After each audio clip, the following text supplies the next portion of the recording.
10-16 Mayıs Engeller Haftası'nı Cani Gölü'nden tebrik ediyorum. Bütün arkadaşlarımıza hayırlı uğurlu olsun. Engelliler sadece yılda 2 defa hatırlanıyor. Bir 3 Aralık Dünya Engelliler Günü'nde, bir de 10-16 Mayıs Engeller Haftası'nda bunlar hatırlanıyor.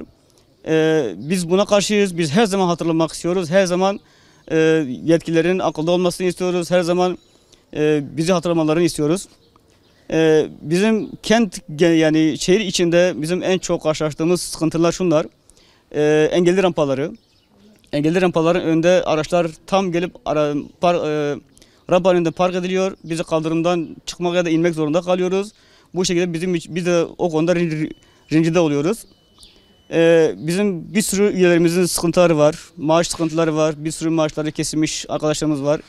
Bunlar içinde kiracı var. Bunlar içinde çocuğu okula gönderen var. Bunlar içinde yani çok maddi sıkıntısı yaşıyorlar. Bunu da bir an önce bunu düzeltmesini istiyoruz. İstediğimiz şey, yani bütün engeller her zaman hatırlansın. Yani derneklere maddi olarak bir destekleri olsunlar. Çünkü dernekler gerçekten büyük bir sıkıntı yaşıyorlar. Elektriğiydi, suyuydu, kirayı biz zar zor ödüyoruz. Bu konuda desteklerini bekliyoruz.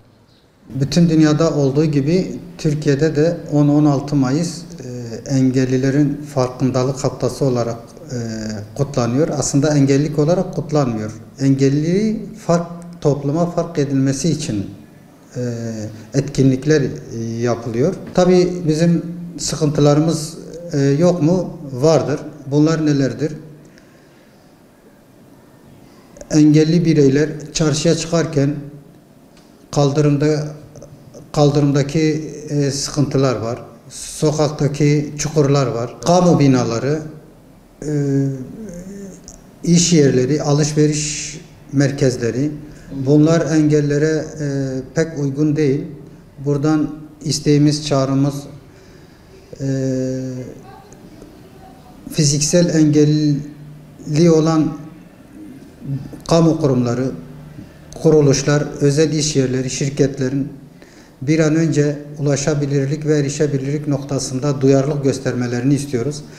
10-16 Mayıs haftası da bu tür sorunların gündeme gelmesi içindir. Biz engelliler toplumun her alanında, toplumun yaşam alanlarında her yerde varız. Bizim isteğimiz, talebimiz şudur. Toplumun da farklı gördüğü kesimleri farkına varıp birlikte yaşama entegre olmalarıdır. Biz dediğim gibi her alanda varız. Sadece bir gün veya bir haftayla değil, yılın 365 günü buradayız. Sokaktayız, caddelerdeyiz, salonlardayız. Toplumsal